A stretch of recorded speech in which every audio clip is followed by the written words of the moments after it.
नमस्कार, आप देख रहे हैं आरजे भारत न्यूज 7 और मैं हूं आपके साथ श्वेता। तो चलिए रुक करते हैं आज की प्रमुख और बड़ी खबर पर। जीएसटी के दायरे में आएंगे पेट्रोल डीजल। प्रशांत किशोर ने बताया, तीसरी बार पीएम बनते ही क्या क्या करेंगे मोदी। लोकसभा चुनाव के लिए 5 चरणों में वोट डाले जा चुके हैं, 2 चरण अभी भी बाकी हैं। इस बीच राजनीतिक विश्लेषक प्रशांत किशोर ने प्रधानमंत्री नरेंद्र मोदी की अगुवाई में भारतीय जनता पार्टी की जीत की भविष्यवाणी की है। उन्होंने कहा है कि बीजेपी को पिछली बार के आसपास के बराबर ही सीटें आएंगी। इसके अलावा उन्होंने इस बात की भविष्यवाणी की है कि अगर केंद्र में पीएम मोदी की तीसरी बार सरकार बनती है तो क्या क्या बड़े फैसले लिए जा सकते हैं।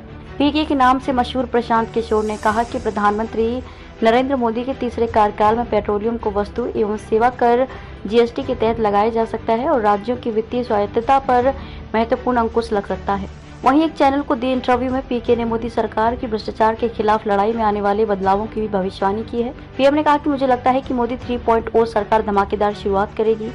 केंद्र के पास शक्ति और संसाधन दोनों ही पहले से और अधिक होंगे। राज्यों की वित्तीय स्वायत्तता में कटौती करने का भी एक महत्वपूर्ण प्रयास हो सकता है। उन्होंने कहा कि प्रधानमंत्री के खिलाफ कोई व्यापक गुस्सा नहीं है, इसलिए भाजपा लगभग 303 सीटें जीतेगी। प्रशांत किशोर ने कहा कि राज्यों के पास वर्तमान में राजस्व के 3 प्रमुख स्रोत हैं, पेट्रोलियम, शराब और भूमि। ऐसे में मुझे आश्चर्य नहीं होगा अगर पेट्रोलियम को जीएसटी के दायरे में लाया जाए। आपको बता दें कि फिलहाल पेट्रोल, डीजल, एटीएफ और प्राकृतिक गैस जैसे पेट्रोलियम उत्पाद जीएसटी के दायरे से बाहर हैं। पेट्रोलियम उत्पादों को जीएसटी के तहत लाना उद्योग जगत की लंबे समय से मांग रही है। अगर ऐसा होता है तो राज्यों को राजस्व का भारी नुकसान होगा। पेट्रोल को जीएसटी के तहत लाने से राज्य करों का अपना हिस्सा प्राप्त करने के लिए केंद्र पर और अधिक निर्भर हो जाएंगे। उन्होंने ये भी भविष्यवाणी की कि केंद्र राज्यों को संसाधनों के हस्तांतरण में देरी कर सकता है और राज्य को उसी जिम्मेदारी और बजट प्रबंधन FRBM मानदंडों को सख्त बना सकता है।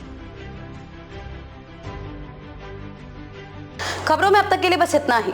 फिर होगी आपसे मुलाकात ऐसी किसी बड़ी और खास खबर के साथ। तब तक के लिए नमस्कार और देखते रहिए आरजे भारत न्यूज 7।